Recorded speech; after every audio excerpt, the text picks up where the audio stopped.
भाग्याच्या रेखात दडले जीवन हे, का अधिक सेवा उणे ना कुणास कळले हे.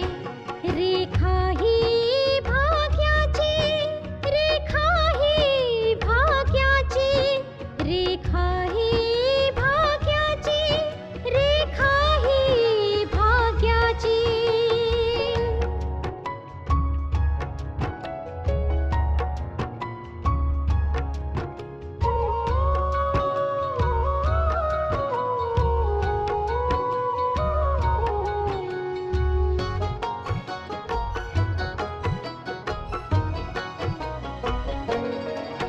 कापुलाच चेहरासा दिसतोय परक्याचा. कापुलाच चेहरासा दिसतोय परक्याचा. नसे सुटणार नाजूक गुंता दोष न चरख्याचा. फुले मी म्हटले जे होते पाहुणे ते, तरी आळवीत जाणे मी जीवन गाणे हे. रेखा ही भाग्याची, रेखा ही भाग्याची, रेखा ही भाग्याची, रेखा ही भाग्याची. आतापर्यंत आपण पाहिलं अभिजित पल्लवीला खुश ठेवण्याचा प्रयत्न करतो, पण त्याला पल्लवीच्या उदासीनतेचं कारण समजत नाही. तो पल्लवीला घेऊन फिरायला जातो. तिथे पल्लवी आणि अभिजितची भेट आशा आणि विजयशी होते. चौघेही एकमेकांना भेटून खुश आहेत. संधी मिळताच पल्लवी आशाला सांगते की ती विजयच्या बाळाची आई होणार आहे. आता पुढे तशी खूप सुंदर जागा आहे. There is lots more to explore. That's true. संध्याकाळी पाहूया. हो, स्वीट हार्ट, फॉर यू. काय झालं पल्लवी? तुझ्या डोळ्यात अश्रू? नाही तर ॲक्च्युली ही गोविंदबद्दल ऐकून काळजीत पडलीये. तो जेलमधून पळालाय ना, तिला भीती वाटते की तो तुम्हाला काही करणार तर नाही. ओह, तर ही ती गोष्ट आहे की जिच्यामुळे तू अपसेट होतेस. अगं तू इतक्या छोट्या गोष्टीने घाबरलीस तर मग कसं होणार? शेवटी हे कधी कामाला येतील. तर मग संध्याकाळचा काय प्लॅन आहे? ऍक्च्युली पल्लवी म्हणत होती की मंदिरात जायचंय, तर बस मंदिरात जायचंय. तर मग आमचाही तोच प्लॅन आहे. आपण पण मंदिरात जाऊया. नाही विजय, मला काही इम्पॉर्टंट शॉपिंग करायची आहे, तर आपण मार्केटमध्येच जाऊया. तुम्ही दोघं जा, ठीक. संध्याकाळी भेटू. ठीक आहे. आता हे लवकर संपवा, म्हणजे यातली मलाई सुद्धा तुझ्यासाठी काढून दे.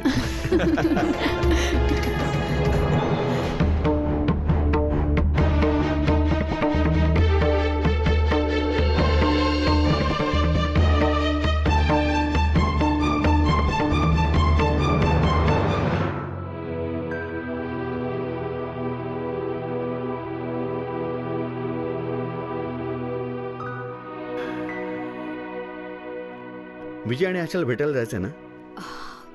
तुम्ही त्यांना फोन करून सांगा ना की आपण थोडे लेट येतोय म्हणून. ॲक्च्युली मी खूप थकले आहे. त्यांना सांगा ना की आम्हाला मंदिरातून येताना खूप उशीर झाला. कमाल करतेस तू, त्यांना वाईट वाटेल. प्लीज थांबा ना थोडा वेळ. ते दोघं कोण आहेत? तुझेच मित्र आहेत ना? मग चिल. तसंही तिथे जाऊन रिलॅक्सच व्हायचंय ना. ठीक आहे, जसं तुम्हाला योग्य वाटेल. आता जाऊया. चला. हो, या हॉटेलला किती पायऱ्या आहेत? या गोल गोल गोल गोल गोल गोल. हाय. हाय. अरे आम्ही दोघं तर केव्हाच परत आलोय. मग आशाने हट्ट केला म्हणून मार्केटमध्ये गेलो आणि तिथून परत हॉटेलमध्ये. तुमच्याच फोनची वाट बघत होतो. अरे ते ऍक्च्युली आम्हा दोघांनी बराच लेट झाला. मंदिरामध्ये गर्दीच एवढी होती ना. एक गोष्ट चांगली झाली की दर्शन व्यवस्थित झालं. बाकी बायको खुश तर सर्व खुश. तुम्ही आराम तर करायला दिलाच नाही. एक काम करूया, तुम्ही दोघं जा, लाऊंज एन्जॉय करा. मी पल्लवीला माझ्या बरोबर माझ्या रूम मध्ये घेऊन जाते, ती रिलॅक्सही होईल. मग डिनरला भेटूया. ठीक आहे, तुमची मैत्रीण आहे, तुम्हीच विचारा. ठीक आहे ना पल्लवी? ठीक आहे. ओके. चला रावसाहेब, या Let's go. हॉटेलचा लाऊंज बघून घेऊया आपण. या. तुम्ही पण ना अगदी कमाल करता. मी किती ठरवलं होतं की आपल्या सुनेला एक क्षणही माझ्यापासून दूर ठेवणार नाही, आणि तुम्ही आहात की तिला विजय बरोबर फिरायला पाठवलंय. का वैतागते सुहासिनी? विजय आहे ना तिची काळजी घ्यायला. हो हो, तुम्ही असं म्हणताय की जसं काही विजयने 2-4 पोरांना जन्मालाच घातलंय, त्याचा बाप बनायचा गाढा अनुभव आहे. अगं मामा, याचा तर विचार कर की आशाचं बाहेर फिरणं किती महत्वाचं आहे. त्यामुळे बाळ चांगलं राहील. हो रिधिमा, का नाही? तू तर असं बोलतेस की जणू काही 8-10 मुलं तू जन्माला घातलीस. अगं असा कुठला डॉक्टर आहे ज्याने सांगितलंय की जी आई होणार असेल तिने डोंगरावर चढ उतार करायला हवं? सुहासिनी, रागावू नकोस. विजय आहे तिची काळजी घ्यायला, आणि विजय आणि आशा जेव्हा सोबत असतील तेव्हा खुशच असतील. उलट एकमेकांच्या खूप जवळ असतील, आणि आशा तर अपेक्षेपेक्षा जास्त खुश असेल. अच्छा, म्हणजे तुम्ही आशाला खुश करण्यासाठी तिथे पाठवलंय? ममा, समजून घ्यायचा प्रयत्न कर. आजवर जे झालंय त्यामुळे विजय आणि आशामध्ये अनामिक अशी दरी निर्माण झाली. म्हणून मला असं वाटतं की त्यांनी एकत्र थोडा काळ घालवावा, म्हणजे त्यांच्यामधला दुरावा संपून जाईल. रिधिमा बरोबर बोलते सुहासिनी. ही गोष्ट समजून घ्यायचा प्रयत्न करतो. आशाने पुन्हा एकदा समजूतदार पद्धतीने घेतलंय, आणि ती इथे यायला तयार झाली. याकरता माझी अशी इच्छा आहे की विजयने फक्त आणि फक्त आशाचाच होऊन राहावं. त्याने फक्त आशाचाच विचार करावा. याकरता त्या दोघांना एकत्र अशी वेळ घालवण्याची आपल्याला संधी द्यायला हवी. तुला आठवते ना सुहासिनी, आपल्या वारंवार सांगण्या आणि समजवण्यानंतरही विजय पल्लवीला विसरण्यासाठी तयार नव्हता. आता आशा आणि विजय सोबत राहतील तर पल्लवीला विसरणं सोपं जाईल. मी सांगितलेलं ऐक. त्या दोघांना थोडा वेळ एकमेकांच्या सहवासात राहू दे. त्यानंतर तर आशा तुझ्याजवळ राहील ना. पल्लवी,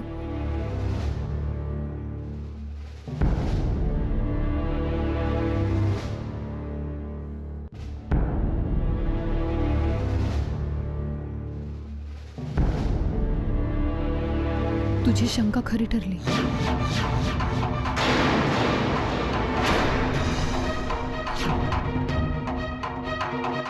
तू प्रेग्नेंट आहेस पल्लवी.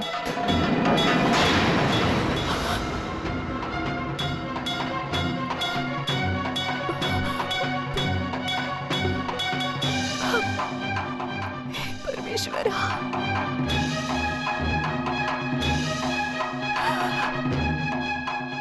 माझ्याकडून ही कसली चूक झाली.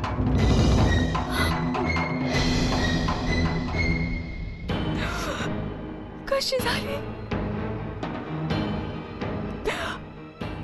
आज जे काही सुख आहे, आनंद आहे, ते सर्व काही माझ्याकडून हिसकावून घेतलं जाईल.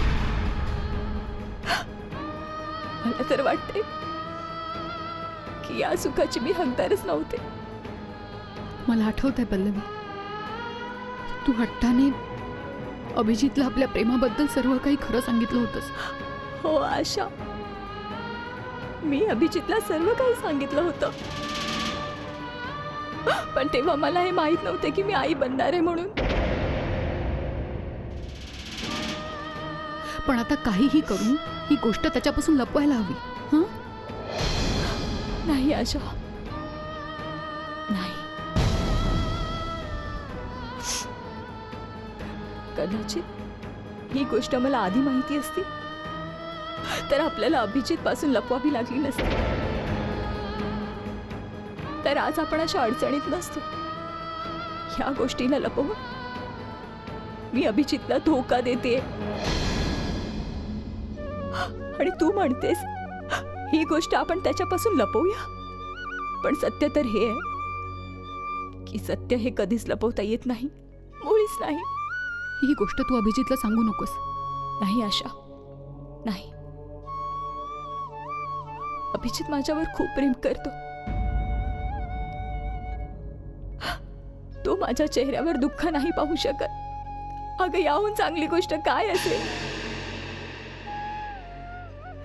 की माझ्या आणि विजय बद्दल सर्व काही समजून सुद्धा त्याने मला आपलंसं केलं, माझ्याशी लग्न केलं, आणि एवढी मोठी गोष्ट मी लपवून त्याला धोका देऊ? नाही, हे मी नाही करू शकत. नाही पल्लवी, ऐक जरा, ही गोष्ट तू अभिजितला सांगू नकोस. असं करून तू स्वतःच्या नजरेतून उतरशील. स्वतःच्या नजरेतून उतरण्यापेक्षा चांगलं आहे ना आशा. अभिजितच्या तिरस्कारापेक्षा चांगला आहे ना आशा. मी नाही लपवू शकत.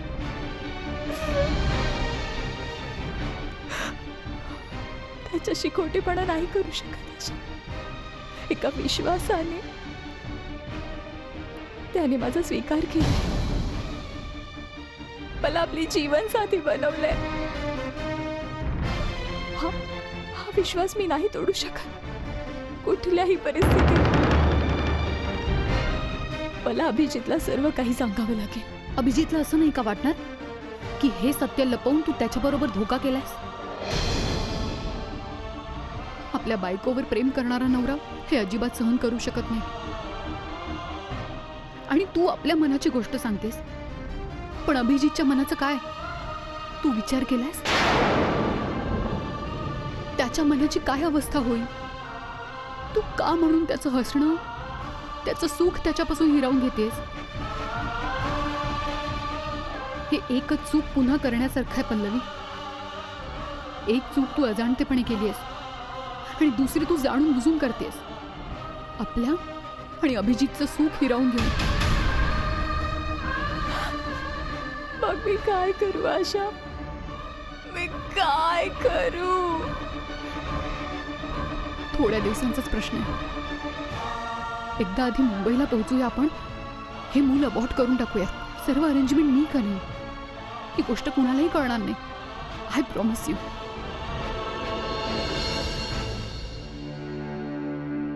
स्वतःला सांभाळ पल्लवी, स्वतःला सांभाळ.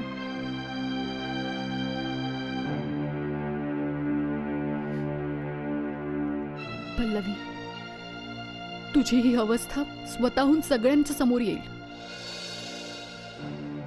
तुला स्वतःला सांभाळायला हवं. मी सांगितलं ना तुला. एकदा आपण मुंबईला जाऊया, मग आपण हे मूल अबॉर्ट करूयात. थोड्या दिवसांचा प्रश्न आहे, बस स्वतःला सांभाळतो. सर्व काही ठीक होईल ना? हो पल्लवी, सगळं ठीक होईल.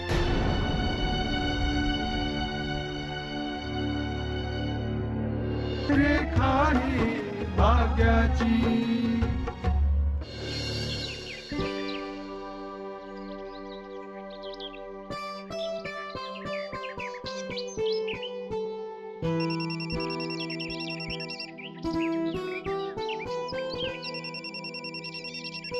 लोकल नंबरवरून फोन? मला लोकल नंबरवरून फोन कोण करते?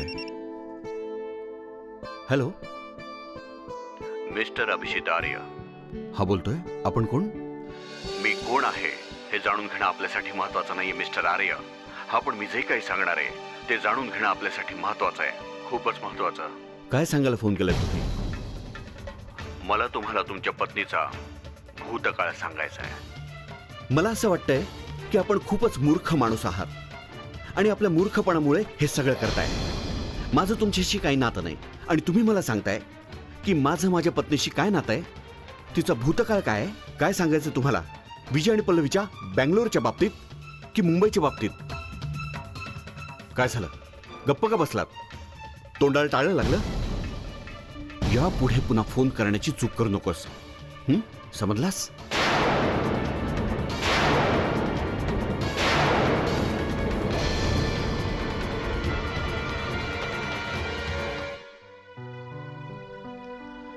कोणाशी बोलत होता तुम्ही? मी? भले आम्ही कोणाशी गप्पा मारणार. आम्ही तर फक्त तुमच्या आठवणींमध्ये असं गुणगुणत होतो. मस्करी सोडा आणि सांगा कुणाचा फोन होता ते. फोन? मला आता कोण फोन करणार? तू फोन केला होतास? मी कशी फोन करू शकेन? स्वीटहार्ट, तुझ्याशिवाय आता आम्हाला कोण फोन करणार? तुम्ही पण ना.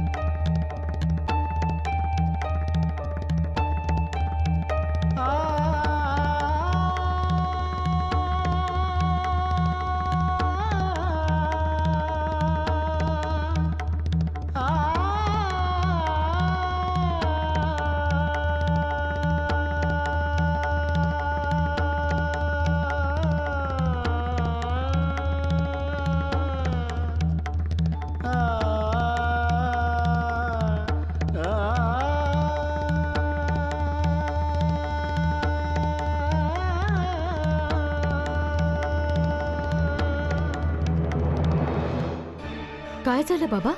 तुम्ही इतकी काळजीत का दिसताय? काय सांगू बेटा, मला काही समजतच नाही. असं कसं होऊ शकतं? काय झालं बाबा? बेटा, मी काल एक खूप भयंकर स्वप्न पाहिलंय. मी पाहिलं एक तुफान येत आहे.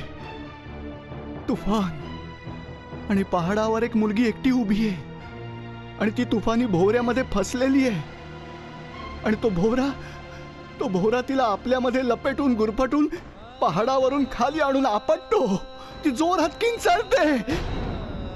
आणि बेटा, तो भोवरा तिला खेचून नेतोय आणि ती किंचाळतीये.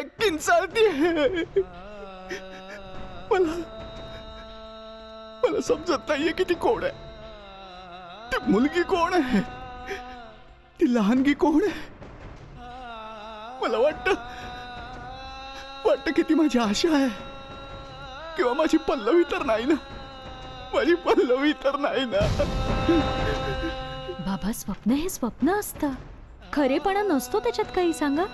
पण बेटा, ते स्वप्न मला विसरता येत नाहीये. विसरून जा बाबा तुम्ही. खरं तर तुम्ही आशा आणि पल्लवीबद्दल नेहमी विचार करत असता ना, काळजी सुद्धा करता.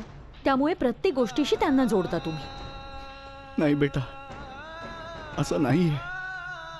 आता तर आशा आणि पल्लवी दोघींचंही व्यवस्थित चाललेलं आहे. मग मी त्यांच्याबद्दल चिंता का करू, सांग. पण बेटा, असं भयानक स्वप्न मी जीवनात कधीच पाहिलेलं नाही ग. विसरून जाते स्वप्न बाबा. शांत व्हा बरं, शांत व्हा. बेटा, मी रात्रीपासून ते स्वप्न विसरायचा प्रयत्न करतोय, पण नाही विसरता येत आहे. ते तुफान, ती भोवऱ्यामध्ये फसलेली मुलगी, ती तिची किंचाळी. माझ्या कानांमध्ये अजूनही ती किंचाळी घुमतीये बेटा, माझ्या कानांमध्ये. हे देवा. रेखा ही भाग्याची.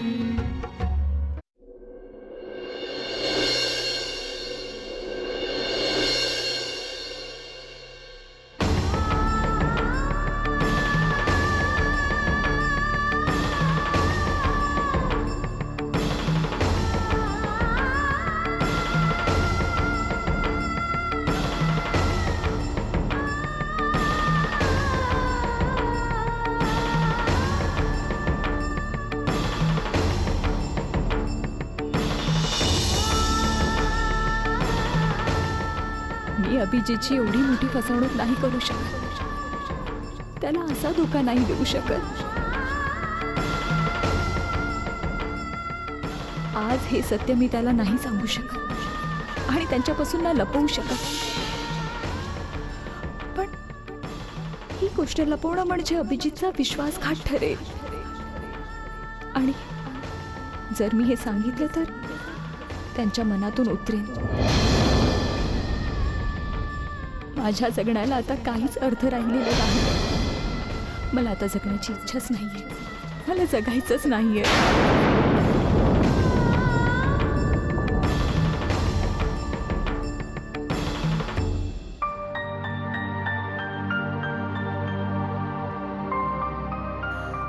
पल्लवी, तू इथे आलीस आणि मी तुला सगळीकडे शोधत होते.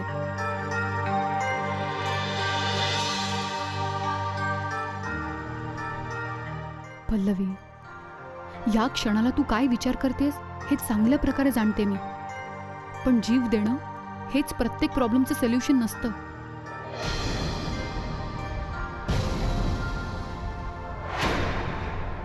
मैत्रीण आहे मी तुझी. चांगल्या प्रकारे जाणून आहे आणि समजून सुद्धा आहे की तुझ्या मनात काय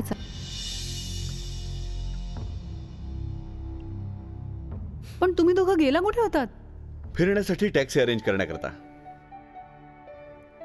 विजय, इथे कुठे जवळपास मेडिकल स्टोअर आहे का ग बाई? त्या दिवशी पण तू मेडिकल स्टोअर बद्दल विचारत होतीस. ते ॲक्च्युली माझं डोकं खूप दुखतंय आणि डॉक्टरनी सांगितलं होतं की जर डोकं दुखत असेल तर त्यांनी लिहून दिलेलंच औषध घ्यायचं. ओके, तू मला प्रिस्क्रिप्शन दे, मी औषध घेऊन येतो. प्रिस्क्रिप्शन रूममध्ये आहे. घेशील का प्लीज? ठीक आहे, घेतो मी. हा थांब, मी पण येतो बरोबर. हं? तुम्ही दोघे मिळून गप्पा मारा, आम्ही दोघं जाऊन येतो. हं? ओके, चल यार.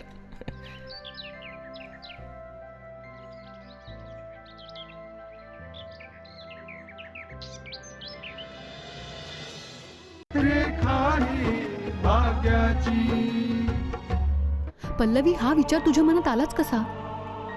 असा विचारच कसा केलास की इतक्या सहजपणे तू तुझं आयुष्य संपवून टाकशील? लक्षात ठेव, या जगात तू तुझ्या मर्जीने नाही आली आहेस आणि तुझ्या मर्जीने या जगातून जाण्याचा हक्कही नाहीये तुला. पल्लवी, मी सांगितलं होतं ना तुला, एकदा मुंबईला पोहोचलो की या प्रॉब्लेम मधून सुटका करू तुझी. मी माझ्या मनातून ही भावना कशी काढू की मी अभिजितला धोका देते? अभिजितलाच काय, त्याच्या संपूर्ण परिवाराला धोका देते.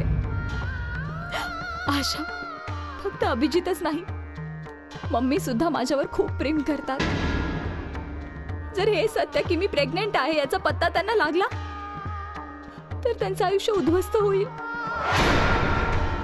तिरस्कार करतील ते माझा, तिरस्कार करतील या सुंदर नात्याचा.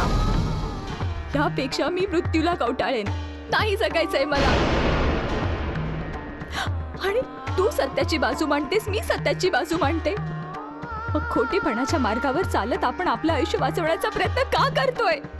पल्लवी, एकदा आपण या बाळापासून सुटका करून घेतली ना की मग तुला असत्याचा आधार घ्यायची काहीच गरज नाहीये. मग तू तुझ्या या नात्याला पूर्ण सत्याने आणि पूर्ण विश्वासाने निभाव. आशा, मी थकून गेले ग, हरले मी. माझ्याने नाही होणार आता. पल्लवी, पल्लवी, तुला हे का नाही समजत आहे की जरी तू जीव दिलास तरीही तू कुणाच्याही विश्वासाला पात्र नाही ठरणार. सर्व लोकांना समजेल की तू जीव का दिलास.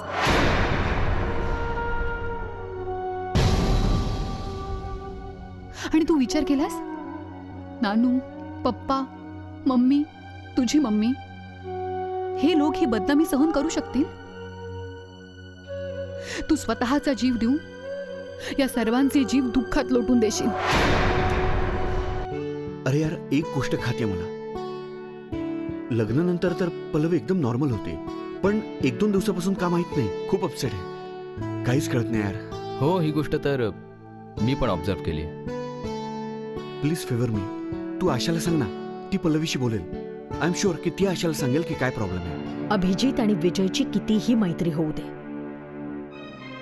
पण जुन्या गोष्टींवरून मला नाही वाटत की पल्लवीच्या गृहस्थ जीवनात काही अडचणी याव्यात म्हणून. आजकालची मुलं खूप समजूतदार आहेत गायत्री, आणि आपल्याला तर तारीफ अभिजितची करायला हवी की त्याने सगळं काही समजल्यावरही पल्लवीला स्वीकारलं आणि आता विजयशी मैत्री सुद्धा.